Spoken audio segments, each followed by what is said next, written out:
हम आगे भी आपसे बातचीत करेंगे क्योंकि अगली खबर भी बिहार से ही है। सुबह सुबह गोलियों की तड़तड़ाहट से गूंजा है बिहार। मुजफ्फरपुर में एक घर पर कई राउंड फायरिंग हुई है। अज्ञात अपराधियों ने घर को निशाना बनाया है। जमीनी विवाद में फायरिंग की आशंका है। अचानक हुई गोलीबारी से इलाके में दहशत है। फायरिंग की पूरी घटना ये सीसीटीवी में कैद हो गई है और पुलिस अब आरोपियों की तलाश में जुट गई है। देखिए ये वो फुटेज जिसका जिक्र भी हम कर रहे थे। जमीनी विवाद बताया जा रहा है जहां पर फायरिंग की आशंका जताई जा रही है और अचानक हुई इस गोलीबारी से इलाके में दहशत का माहौल है। शैलेंद्र, ये पूरी घटना सीसीटीवी में कैद हो गई है। जमीनी विवाद बताया जा रहा है और जो ये लोग चला रहे गोली उनका भी जो चेहरा है वो बिल्कुल क्लियर नजर आ रहा है इस फुटेज में।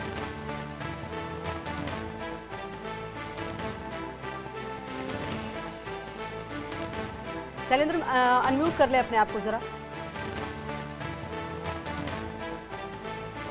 बिहार की बात करें, मेरी आवाज आ रही है? जी बिल्कुल, आपकी आवाज आ रही है शैलेंद्र।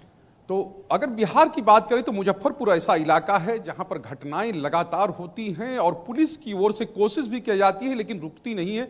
हम ये पहली घटना नहीं, इससे पहले भी हम कई घटनाएं देख चुके हैं। विशेष बात यह है कि इस घटना में आप देखिए कि जो सीसीटीवी फुटेज सामने आया है उस पर जो मोटरसाइकिल सवार है वो आकर लगभग 2 मिनट पहले वहां रुकता है और वहां पर रुक कर देखता रहता है और जो गेट के अंदर यानी 4 दीवारी है उसके अंदर गेट, जो सामने गेट लगा हो उसमें आसानी से अपनी पिस्तौल है जो लेके वो आया हुआ है उसको लोड करता हुआ पीछे वाला व्यक्ति बैठा हुआ है और उसके बाद जाकर उसमें फायरिंग शुरू कर देता है। और वहां पर दिख रहा है सीसीटीवी फुटेज में कैसे जो मकान का मालिक है यानी कि जो उस जमीन में जो लोग रह रहे हैं वो टहल रहे हैं और उसके बाद फिर जाता है, फिर गाड़ी पर जाकर गोलियां लोड करता है और उसके बाद फिर लौट के आता है, फिर फायरिंग करता है और इसके बाद फिर वहां से जाता है। 112 नंबर पर कॉल किया जाता है तो पुलिस मदद के लिए पहुंचती है। लेकिन आप सोचिए कि पूरा घटनाक्रम किस तरह से, किस बेखौफ अंदाज में इसको अंजाम दिया जा रहा है सीसीटीवी फुटेज में कैद हुआ है।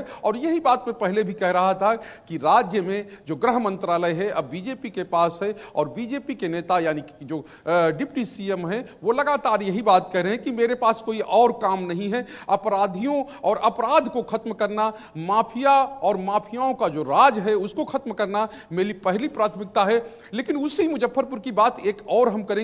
2 दिन पहले ही डिप्टी सीएम हैं यानी दूसरे डिप्टी सीएम हैं, भूमि राजस्व विभाग के मंत्री हैं, वो वहां पर गए थे और वहां पर एक जमीन विवाद के मामले को, चूंकि जमीन विवाद से जुड़ा हुआ मामला बताया जा रहा है इसीलिए घटना का जिक्र करना बहुत प्रासंगिक हो जाता है कि उन्होंने कहा सीओ से कि आप जाकर ये काम करिए तो सीओ ने सरेआम ये कह दिया था कि हम नहीं कर सकते, अगर हम करेंगे तो मेरी हत्या हो जाएगी सर, क्योंकि वहां पर जमीन माफिया है, वो सामने वाला जमीन माफिया है। हमने दोनों को बुलाया था लेकिन हमारे ऑफिस में ही मरने मारने पे उतारू हो गए। तो ये स्थिति है, आप समझ सकते हैं कि जमीनों को लेकर जो अपराध है वो किस तरह का है और कैसे यानी कि जो मंत्री है, डिप्टी सीएम है, उसके सामने ही जब कह दे रहा है अधिकारी यानी जो उस विभाग का अधिकारी है वही कह रहा है कि मैं सुरक्षित नहीं हूं, मेरी हत्या हो जाएगी अगर मैंने कोई ऑर्डर कर दिया। यानी आप सोच सकते हैं कि जमीन विवाद कैसे सुलझेगा जब अधिकारी ही ये बात कह रहे हैं कि अगर हमने कोई ऑर्डर कर दिया,